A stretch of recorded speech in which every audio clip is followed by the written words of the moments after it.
Today, we will talk about intangible personal property, definition, types, and example. Intangible personal property is anything of value that cannot be physically touched or held. This includes items such as image, social, and reputational capital, as well as digital assets, copyrights, patents, and investments. The value of intangible personal property lies in its associated benefits and value recognition. Intellectual property is a common form of intangible personal property, and other examples include life insurance contracts, securities investments, royalty agreements, and partnership interests. The IRS imposes capital gains taxes on some forms of intangible personal property, but not all.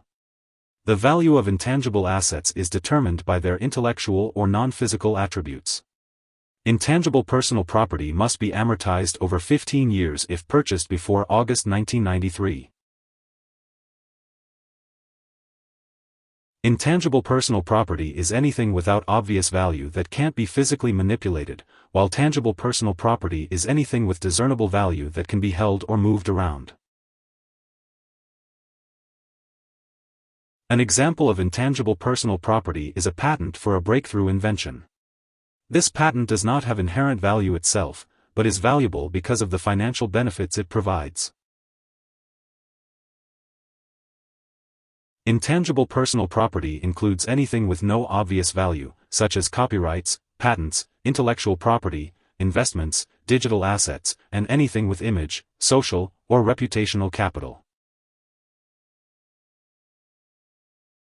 The main difference is that intangible personal property is any asset that has value but isn't physical in nature, while tangible personal property refers to assets that can be touched and have an assigned value.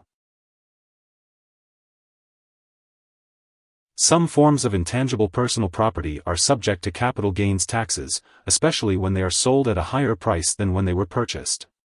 The value of intangible assets is based on their physical attributes and intellectual content. Here are 4 key takeaways. 1. Intangible personal property includes items of value that cannot be physically touched or held. 2. Intellectual property is a common form of intangible personal property. 3. Examples of intangible personal property include image, social, and reputational capital, as well as digital assets, copyrights, patents, and investments. 4. It is the opposite of tangible personal property, which includes items that can be physically touched and have some level of value assigned to them. Hope this would help. Thanks for watching.